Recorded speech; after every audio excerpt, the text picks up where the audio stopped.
வணக்கம். இப்போ நம்ம கார சட்னி ஒன்று செய்ய போகிறோம். அதுக்கு தேவையான பொருட்கள் சொல்கிறேன், பார்த்துக்கோங்க. சின்ன வெங்காயம் ஒரு 100 கிராம், பெரிய வெங்காயம் ஒரு 100 கிராம், காஞ்ச மிளகா, இதில் காஷ்மீர் சில்லி மிளகா 2 போட்டுக்கோங்க கலருக்கு. புளி நல்லா புளி நிறைய தேவைப்படும், இன்னும் கொஞ்சம் சேர்த்திக்கலாம். நான் புளி கம்மியாக சாப்பிட்றேன், புளி கொஞ்சமாக போட்டிருக்கேன். பூண்டு 4 பல்.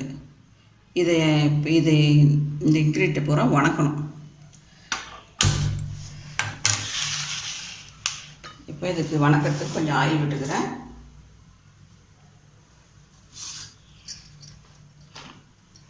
இதுக்கு ஆயில் கொஞ்சம் தாராளமாக விட்டுக்கோங்க. இது தாளிக்கிறது இல்லை, அதனால் இது எண்ணெயிலே நல்லா வதங்குச்சுன்னா நல்லா டேஸ்ட்டாக இருக்கும்.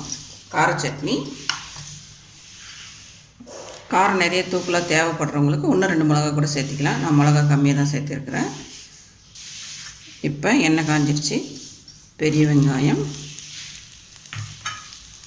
இது கூட சின்ன வெங்காயம்.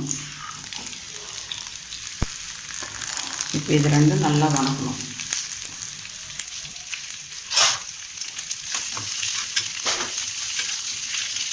இது நல்லா பொன்னிறமாக வணங்கணும்.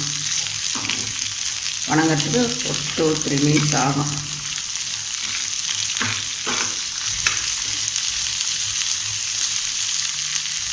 இப்போ இது கூட பூண்டும் போடணும்.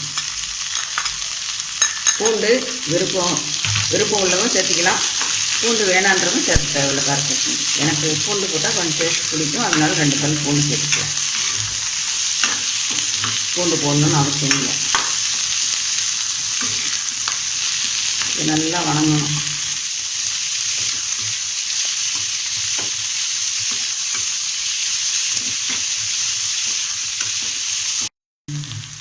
இப்போ நல்லா வதங்கிடுச்சுப்பா.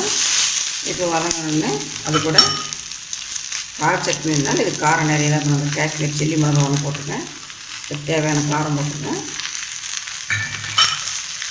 இதுக்கு புளி,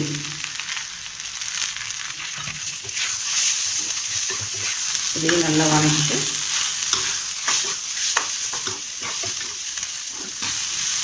இப்போ வதங்கிடுச்சு. நல்லா வதங்கிடுச்சு, பச்சை வாசம் போகிற வரையும் வதக்கிட்டேன்.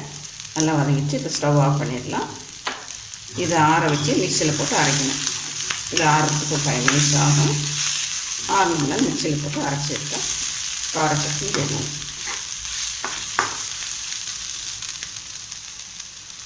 இப்போ இது ஆறிடுச்சு. கார சட்னி நல்லா ஆறிடுச்சு. இப்போ இதை மிக்சியில் போட்டு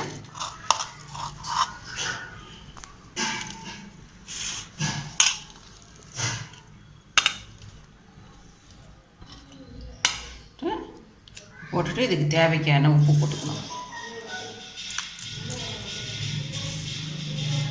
உப்பு இப்போ இந்த மிக்சியில் அரைச்சிடலாம். கொஞ்சம் தண்ணி விட்டு இது பொருள்லாம் போட்டு லைட்டாக தண்ணி விட்டு அரைச்சிக்கோங்க. கெட்டியாக தான் இருந்தால் நல்லாயிருக்கும். இப்போ இதை ஒரு பவுலில் ட்ரான்ஸ்ஃபர் பண்ணலாம். இது தாளிக்கு தேவையில்லை, அப்படியே சாப்பிட்லாம். இப்போ கார சட்னி ரெடி. இது இட்லிக்கு தோசைக்கு ரொம்ப நல்லாயிருக்கும். நீங்களும் செஞ்சு பாருங்கள். நன்றி.